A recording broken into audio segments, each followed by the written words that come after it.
A is for all aboard.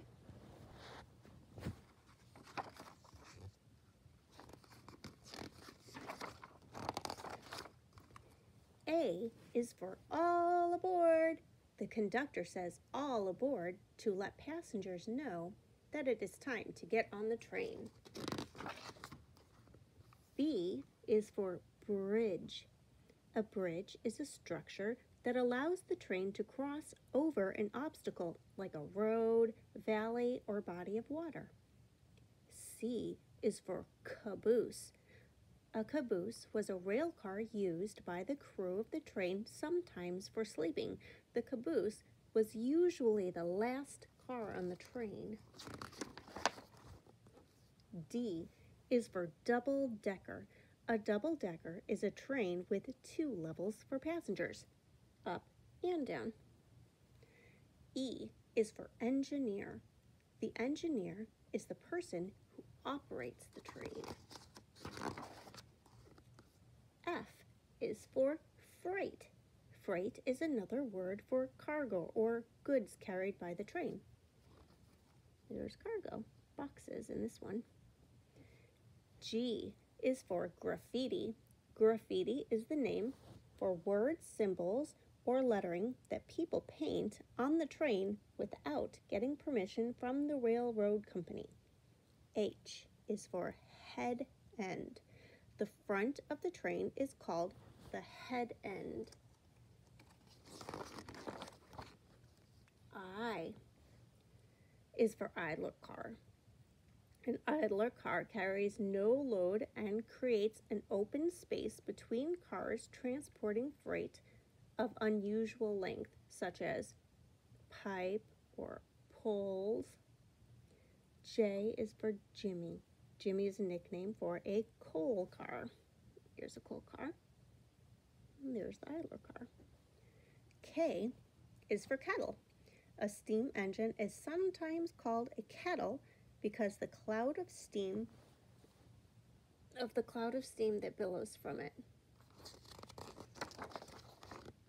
L is for lantern.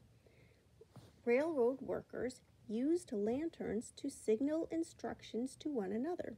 Lanterns were a way of communicating when the noise of the train made shouting or whistling too difficult. Because even if you can't hear, then you can see the instructions. M is for monorail. A monorail is a single rail, mono is one, single rail serving as a track for a wheeled vehicle. It is also the name of the train traveling on the track.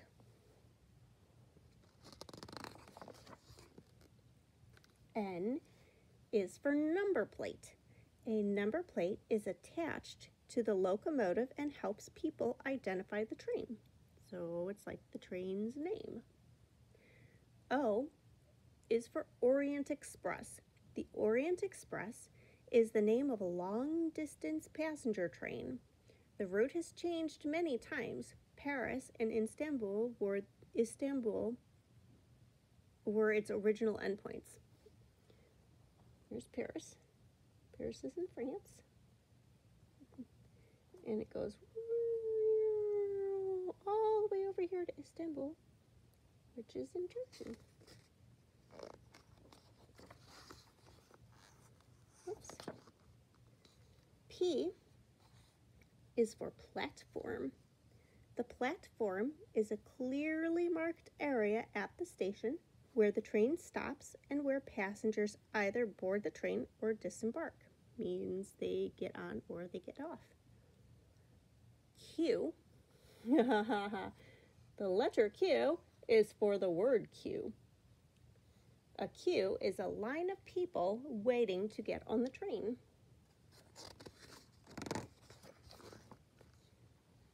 R is for rail tracks. Rail tracks, together with railroad switches, guide trains, making steering unnecessary. S is for signal tower. A signal tower is a building from which railroad points and signals are controlled. T is for timetable. A timetable is a listing of the train arrival and departure times. U is for unit train.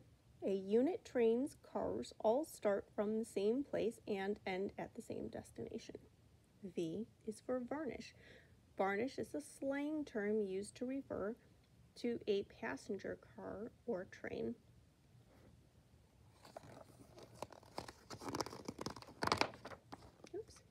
W is for wheels. Wheels rotate on their axis and facilitate the movement of the train. A train has a bunch of wheels. X is for express train. Instead of making every possible stop on a route, an express train picks up or drops off passengers at only a few stations. This way, it can get to its destination faster. So some trains stop at all of the stops, and some trains only stop at a few and go faster to get there. Y is for yard. A yard is a system of tracks used to make up trains and store, sort, load, and unload cars. Z is for Zephyr. The Zephyr was a speedy, diesel-powered train used in the mid-1900s to advertise passenger rail service. Its sleek design and shining steel body earned the nickname Silver Streak.